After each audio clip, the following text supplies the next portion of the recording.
9 डिसेंबर 2024ला मस्साजोगचे सरपंच संतोष देशमुखांची टाकळी फाटा इथून अपहरण करून त्यांची निर्घृण हत्या करण्यात आली होती।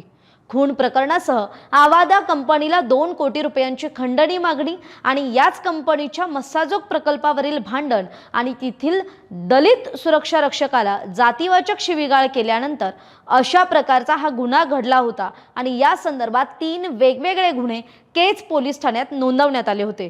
सरकारने या प्रकरणांचा तपास राज्य गुन्हा अन्वेषण विभागाकडे सोपवलाय।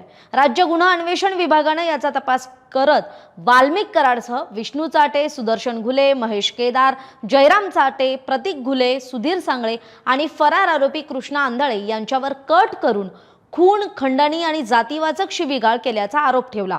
दरम्यान यातील कृष्णा आंधळे हा आरोपी वर्षभरानंतरही अजूनही फरार आहे, तर उर्वरित आरोपी मात्र गजाआड आहेत आणि ते तुरुंगात आहेत।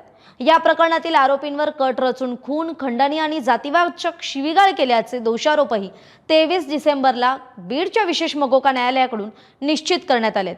दरम्यान या प्रकरणातल्या दुसऱ्या क्रमांकाचा आरोपी विष्णू चाटे याच्या जामीन अर्जावर नोव्हेंबरमध्येच युक्तिवाद पूर्ण झाला होता। विशेष मकोका कोर्टाचे न्यायाधीश व्यंकटेश पटवर्धन यांनी खरं तर यावर निर्णय देत चाटेचा जामीन अर्ज फेटाळून लावलाय। आरोपी आणि सह आरोपींविरुद्ध विविध पोलीस ठाण्यांमध्ये 19 गुन्हे नोंद आहेत आणि अर्जदार आरोपी हा सतत बेकायदेशीर कारवायांमध्ये सहभागी असल्याचं दिसून आलंय। आरोपी आणि त्याच्या साथीदारांनी आवादा कंपनीच्या अधिकाऱ्यांकडून 2 कोटींची खंडणी मागण्यासाठी कट रचून संतोष देशमुखांचं अपहरण करून त्यांचा निर्दयीपणे मारहाण करून खून केला। आरोपींनी घटनेचं छायाचित्रण आणि व्हिडिओ इतरांना सुद्धा दाखवले, ज्यातून त्यांच्या टोळीची दहशत निर्माण करण्याचा प्रयत्न दिसतो। आता जामीन दिल्यास आरोपी पुन्हा काय करू शकतो तर ते निरीक्षण आधी समजून घेऊयात।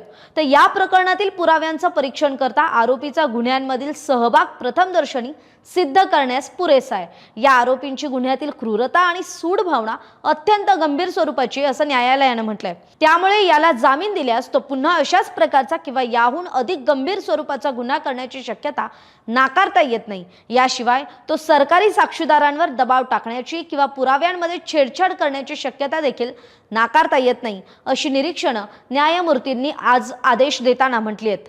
म्हणून वरील सर्व बाबी तसेच मकोका कायद्याच्या कलम 21(4) मधील कायदेशीर बंदी लक्षात घेता अर्जदार आरोपीस जामिनावर मुक्त करण्याचा कोणताही अधिकार त्याला प्राप्त होत नाही।